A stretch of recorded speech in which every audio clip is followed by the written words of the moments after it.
بسم اللہ الرحمن الرحیم۔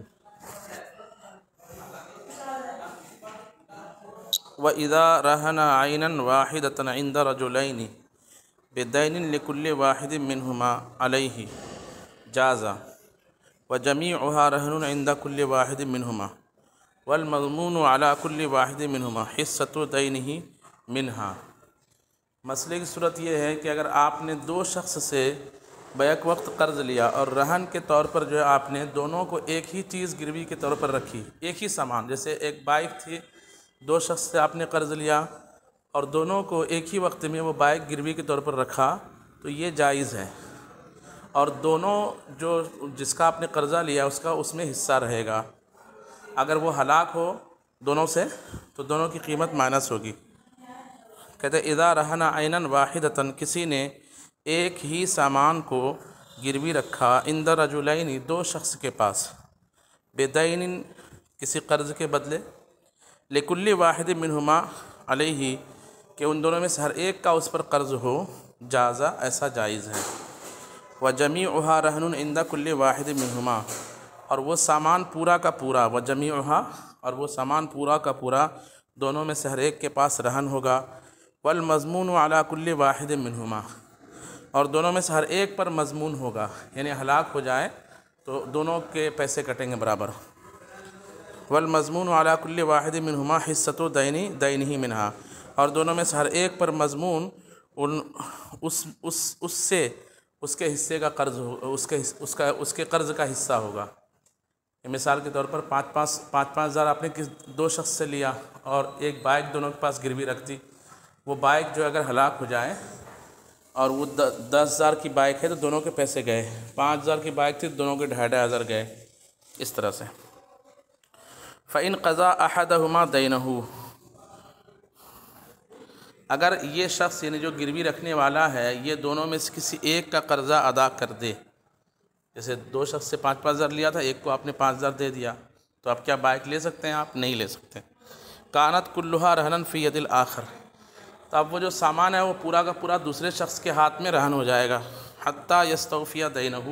یہاں تک کہ اس کے قرض کو پورا ادا کر دے۔ تو دونوں کا جب تک قرض ادا نہیں کیا جائے گا وہ سامان واپس نہیں ہوگا۔ وَمَنْ بَاعَ عَبْدًا عَلَىٰ أَنْ يَرْهَنَهُ الْمُشْتَرِي بِالثَّمَنِ شَيْئًا بِعَيْنِهِ۔ اچھا، یہ مسئلہ چل رہا ہے کہ ایک غلام جو ہے آپ کے پاس تھا، اس کو آپ بیچنے کے لیے گئے کسی کے پاس، اور بیچ رہے ہیں اس شرط پر، آپ یہ اس شرط پر بیچ رہے ہیں کہ مشتری جو ہے قیمت میں، مشتری یعنی خریدنا چاہ رہا جو اس کے پاس قیمت وہ بعد میں دینا چاہ رہا ہے، تو آپ نے یہ شرط لگائی کہ آپ کو میں غلام بیچ تو دوں گا لیکن جو قیمت آپ دیں گے اس کے بدلے آپ کو جو ہے نا، بعد میں جو قیمت دیں گے اس کے بدلے آپ کو میرے پاس رہن رکھنا پڑے گا۔ اس شرط کے ساتھ آپ نے غلام بیچ دیا، رہن رکھنے کی شرط پر کہ مشتری بعد میں آپ پیسے دے دینا لیکن آپ کو میرے پاس کچھ سامان رہن رکھنا پڑے گا۔ اب اس نے اس وقت ہاں بولا، بعد میں انکار کر دیا، ہے نا، بعد میں انکار کر دیا، رہن کوئی چیز نہیں رکھا، تو اس کو یہ نہیں کہا جائے گا کہ تم کو رہن رکھنا ہی پڑے گا، بلکہ بائع کو یہ اختیار رہے گا کہ وہ اس بیع کو باقی رکھے یا ختم کر دے۔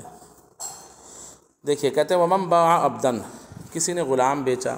عَلَىٰ أَنْ يَرْهَنَهُ الْمُشْتَرِي، اس شرط پر کہ مشتری یعنی خریدنے والا اس کے پاس یعنی بائع کے پاس رہن رکھے گا، بالثمن،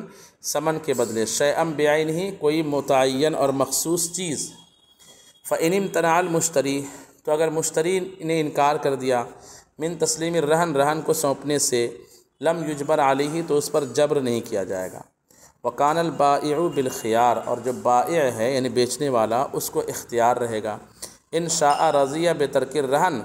اگر چاہے تو وہ رہن چھوڑ کر راضی ہو جائے، یعنی وہ اس بات پر راضی ہو جائے کہ بغیر رہن کے ہی میں نے اس کو ادھار دے دیا، ایسے راضی ہو جائے۔ وَإِنْ شَاءَ فَسَخَ الْبَيْعَ، اور اگر چاہے تو بیع کو کیا کر دے، فسخ کر دے۔ إِلَّا أَنْ يَدْفَعَ الْمُشْتَرِي الثَّمَنَ حَالًا، ہاں اگر مشتری جو ہے فوراً اسی وقت کیش قیمت دے دے، جو غلام کی قیمت ہے اسی وقت دے دے، تو اب اس کو بیع کو فسخ کرنے کا اختیار نہیں ہوگا، مگر یہ کہ مشتری، حال کا معنی فوراً، مگر یہ کہ مشتری قیمت فوراً ادا کر دے، او یدفع قیمت الرہن، یا کم سے کم جو چیز گروی رکھنے والا تھا اس کی قیمت ادا کر لے، فتکون رہنن مکانہ، تو قیمت جو ہے اس شے کی جگہ پر گروی ہو جائے گی۔ یعنی اب مانا یہ جائے گا کہ پہلے وہ سامان رکھنے والا تھا، اب سامان کی قیمت ادا کر دیا تو یہی قیمت جو ہے بطور گروی کے بائع کے پاس پڑا رہے گا۔ وَلِلْمُرْتَهِنِ أَنْ يَحْفِظَ الرَّهْنَ بِنَفْسِهِ، حَفِظَ يَحْفَظُ أَنْ يَحْفَظَ الرَّهْنَ بِنَفْسِهِ، جو چیز گروی رکھی گئی مرتہن کے پاس اس کی حفاظت جو ہے مرتہن خود کرے یا اپنے گھر والوں سے کرائے یا ایسے خادم سے کرائے جو خادم اس کے پاس رہتے ہو، اس کے خرچے میں رہتے ہو، یعنی اس کو پیمنٹ دے کر کے اس خادم کو اپنے پاس رکھا ہوا ہے، تو یہ سارے لوگ جو ہے گروی کی حفاظت کرے تو نقصان ہونے سے اس کا تاوان اس کو نہیں دینا پڑے گا۔ ہاں، تعدی کی صورت کب ہونے کی ہوگی، یعنی یہ کب کہا جائے گا کہ اس نے جان بوجھ کر گروی کو ہلاک کر دیا، گروی میں رکھی ہوئی چیز کو ہلاک کیا، جب اس کے علاوہ کسی اور کو وہ سونپ دے، جیسے پڑوس میں رکھنے کے لیے دے دیا اس نے، یا دوست کو رکھنے کے لیے دے دیا باہر کسی اور دوست کو، اور وہاں سامان ہلاک ہو جائے تو اس کی قیمت سے وہ رقم کاٹی جائے گی۔ کہتے ہیں وَلِلْمُرْتَهِنِ أَنْ يَحْفَظَ الرَّهْنَ بِنَفْسِهِ، مرتہن کے لیے جائز ہے کہ وہ رہن کی خود حفاظت کرے، وَزَوْجَتِهِ، اور اپنی بیوی سے حفاظت کرائے، اور اس کی بیوی حفاظت کرے، وَوَلَدِهِ، اور اس کا لڑکا حفاظت کرے، وَخَادِمِهِ الَّذِي فِي عِيَالِهِ، اور وہ نوکر جو اس کے عیال میں ہو، یعنی اس کے خرچے میں رہ کر وہ زندگی گزار رہا ہو۔ اگر نوکر ایسا ہے کہ گھر میں آتا ہے، کام کر کے چلا جاتا ہے، اور اسی کو دے دیا گروی شے مرہون حفاظت کے لیے، اور اس نوکر سے وہ چیز ہلاک ہو گئی تو اس کو تاوان دینا پڑے گا۔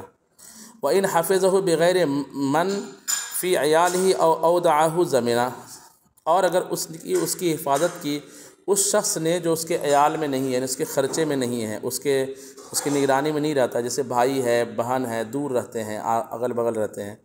تو اس کو دے دیا تھا اس نے حفاظت کے لیے اور وہاں ہلاک ہو گیا، او اودعہ، یا اس نے کیا کیا کہ شیء مرہون کو کہیں اور بطور امانت رکھ دیا، آپ کے پاس میں نے گروی رکھا گاڑی، اور آپ نے وہ گاڑی کسی کو امانت کے طور پر رکھا دیا، جو آپ کا بچہ نہیں، آپ کی بیوی نہیں، آپ کا وہ خادم نہیں جو آپ کی پرورش میں رہتا ہے، جو آپ کے خرچے میں رہتا ہے، تو ضمینہ تاوان دینا پڑے گا۔ وَإِنْ حَفِظَهُ بِغَيْرِ مَنْ فِي عِيَالِهِ، اور اگر اس کی حفاظت کی اس شخص نے جو اس کے عیال میں یعنی اس کے خرچ میں نہیں رہتا ہے، او اودعہ، یا اس کو امانت کے طور پر رکھ دیا، ضمینہ، تو اس کا تاوان دینا پڑے گا۔ پھر دیکھیے مسئلہ، وَإِذَا تَعَدَّى الْمُرْتَهِنُ فِي الرَّهْنِ ضَمِنَهُ ضَمَانَ الْغَصْبِ بِجَمِيعِ قِيمَتِهِ، کہتے ہیں اور اگر مرتہن نے رہن میں تعدی کیا، تعدی کا مطلب ہوتا ہے جان بوجھ کر ایسی حرکت کرنا کہ جس سے شیء مرہون جو ہے برباد ہو جائے، ہلاک ہو جائے، تو اگر مرتہن نے رہن میں تعدی کیا، ضَمِنَهُ ضِمَانَ الْغَصْبِ، تو اس کو ضمان غصب جیسا ضمان دینا پڑے گا۔ جیسے آپ نے کوئی چیز کسی کے چھین کر کے بھاگ گئے اور وہ چیز آپ سے ہلاک ہو گئی تو آپ سے اس کی پوری قیمت لی جائے گی، ایسے یہاں پر بھی جو ہے مرتہن اگر شیء مرہون میں تعدی کرے، جان بوجھ کر ایسا کام کر دے جس سے وہ برباد ہو جائے، تو اس سے جو ہے ضمان غصب کی طرح ضمان لیا جائے گا، بجمیع قیمتی، اس کی تمام قیمت سے، یعنی پوری قیمت لی جائے گی اس سے۔ وَإِذَا أَعَارَ الْمُرْتَهِنُ الرَّهْنَ لِلرَّاهِنِ فَقَبِضَهُ خَرَجَ مِنْ ضِمَانِ الْمُرْتَهِنِ۔ ایک اور مسئلہ، آپ نے میرے پاس گاڑی گروی رکھی تھی قرضے کے بدلے میں، پھر آپ ایک دن آئے، آپ نے کہا مجھے 10 منٹ کے لیے گاڑی چاہیے، میری ہی گاڑی آپ کے پاس گروی رکھی ہوئی ہے، میں نے آپ کو وہ گاڑی 10 منٹ کے لیے عاریت پر دے دی، ٹھیک ہے، اب عاریت پر آپ کے پاس گئی اور وہاں آپ کے ہاتھ سے گاڑی جو ہے ہلاک ہو گئی، تو یہ نہیں کہا جائے گا کہ ابھی تو گروی آپ کے پاس تھی، چلا اگرچہ میں رہا تھا لیکن گروی آپ کے پاس تھی اس لیے آپ کو تاوان دینا پڑے گا، یہ نہیں۔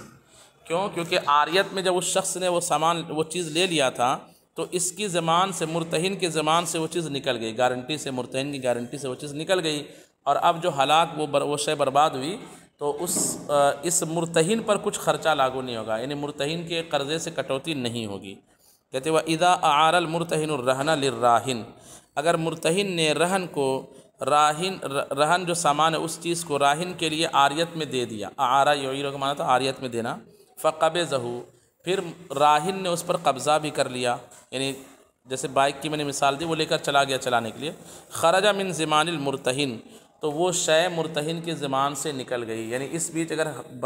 بائک خراب ہو جاتی ہے یا چوری ہو جاتی ہے تو مرتہن جس کے پاس گروی، یعنی مجھے جو ہے کوئی تاوان نہیں دینا پڑے گا۔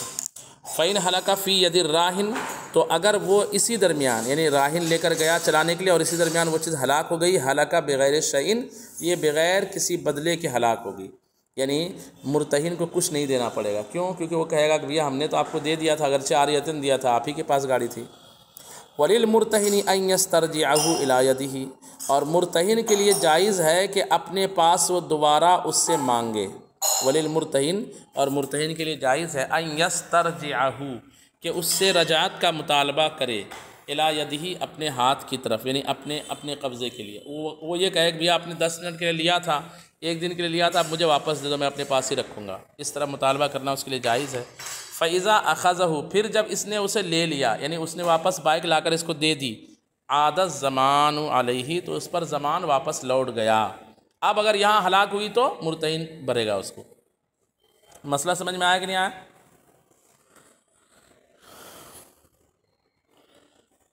جی آگے، جی آگے۔ وَإِذَا مَاتَ الرَّاهِنُ، اور اگر راہن مر جائے، آپ نے کسی کے پاس سامان گروی رکھا، پھر آپ کا انتقال ہو گیا، فرض کیجئے، تو اب کیا ہوگا؟ مجھے قرضہ میں نے آپ کو دیا تھا، وہ کون ادا کرے گا، اور آپ کے سامان کا کیا بنے گا؟ تو اس کا حل کہتے ہیں وَإِذَا مَاتَ الرَّاهِنُ، اور اگر رہن رکھنے والا مر گیا، باء وصیُّہ الرہن، تو اس کا جو وصی ہوگا، یعنی ابھی وصی کو کہا جاتا ہے، یہ سمجھیے لگ بھگ نامینیٹ کہا جاتا ہے، تو جو اس کا نامینیٹ ہوگا، جس کو اس نے اختیار دیا ہوگا، اگر پورے طور پر نامینیٹ وصی نہیں ہوتا، لیکن ایسا آپ بول سکتے ہیں سمجھانے کے لیے کہ نامینیٹ کو وصی کی ایک صورت نامینیٹ ہے، تو وصی کو جو اس کا وصی ہوگا، یعنی جس کو اس نے اس بات کی وصیت کی ہوگی کہ میں جب انتقال ہو جاؤں اگر اس بیماری میں، تو میرا فلاں پر قرضہ ہے اور گروی کا سامان اس کے پاس رکھا ہوا ہے، تو ایک کام کرنا، گروی میں جو سامان جو پڑی اس کو جو چیز پڑی اس کو بیچ دینا اور میرا قرضہ دے دینا۔ اس طرح اس نے وصیت کسی کو کی ہے، تو باء وصیُّہ الرہن، تو اس کا جو وصی ہوگا وہ رہن کو بیچ دے، وقضت دینا، اور قرضہ اس کا ادا کرے۔ فَإِن لَّمْ يَكُن لَّهُ وَصِيٌّ، اور اگر اس کا کوئی وصی ہی نہیں ہے، مر گیا، کوئی وصی نہیں ہے، نصب القاضی لہو وصیًا، تو جو اس شہر کا قاضی ہوگا وہ اس کے لیے ایک شخص کو وصی بنائے گا کہ تم اس مرنے والے شخص کا وصی بنو اور دیکھو کہ اس کا کون سا سامان گروی ہے، اس کو بیچو، اور دیکھو کہ اس کا قرضہ کتنا ہے وہ ادا کرو۔ تو نصب القاضی لہو وصیًا، قاضی اس کے لیے وصی متعین کرے گا، وَأَمَرَهُ بِبَيْعِهِ، اور اس کو بیچنے کا حکم دے دے گا، بس۔